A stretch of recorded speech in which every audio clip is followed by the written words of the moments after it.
published 13:01 Eastern Daylight Saving Time, the 13th of May 2018, updated 18:05 Eastern Daylight Saving Time, the 13th of May 2018. The Trump administration is working with China to prevent telecom giant ZTE from going out of business after it was hit by an American technology sales ban. President Trump announced he is collaborating with his Chinese counterpart Xi Jinping to come up with a rescue plan to save the vulnerable company from collapse. In a pair of tweets on Sunday, last week, ZTE announced that its major operations had ceased after the Trump administration banned American entities from selling critical technology to the company for 7 years. Congress has long seen ZTE and other Chinese telecommunications firms as a possible threat to national cybersecurity, because their devices have the potential to allow surveillance by China's government. In a tweet posted Sunday, President Trump announced that he is working with Chinese President Xi Jinping to prevent telecom giant ZTE from going out of business. In the tweet Sunday morning, Trump wrote, "President Xi of China and I are working together to give massive Chinese phone company, ZTE, a way to get back into business, fast. Too many jobs in China lost." Commerce Department has been instructed to get it done. The announcement was met with some criticism based on the concerns about cybersecurity and an underlying mistrust of the Chinese government, which Trump responded to in another tweet less than 5 hours later. China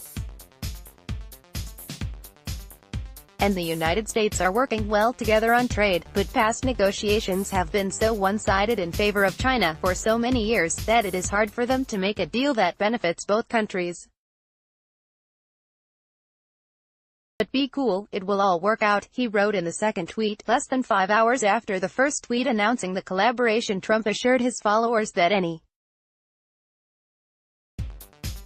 resulting deal would benefit both countries. Fiber optic networks depend on U.S. components, and its cheap smartphones sold en masse abroad are powered by U.S. chips and the Android operating system.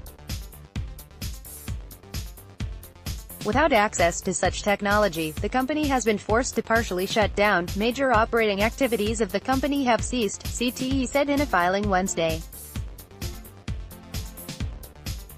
Beijing has closely followed the developments around ZTE, a company with 80,000 employees headquartered in southern China.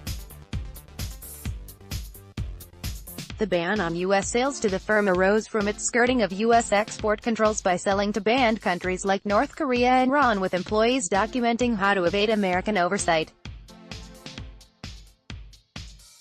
Those actions led to a $1.2 billion fine last year, with the current export ban imposed in April after ZTE allegedly failed to live up to its agreement, lying about the punishment of employees involved in the sanctions skirting. ZTE implemented a partial shutdown this week after the Trump administration banned the sale of American technology components to the company, raising the possibility of ZTE's collapse. Trump has insisted that relations between Washington and Beijing have never been better, and he has been working closely with Xi in efforts to persuade North Korea to abandon its nuclear program.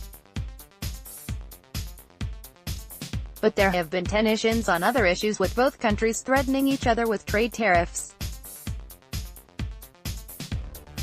There has been an intense rivalry for supremacy in key technology fields such as artificial intelligence and 5G, the next-generation wireless systems in the works. Against that background, the Trump administration has barred military and government employees from using smartphones from ZTE and fellow Chinese maker Huawei.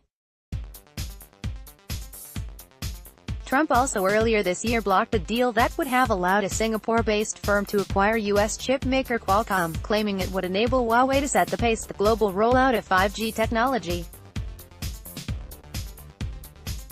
The trade troubles threaten a technology sector that is increasingly intertwined with major players in the United States and China.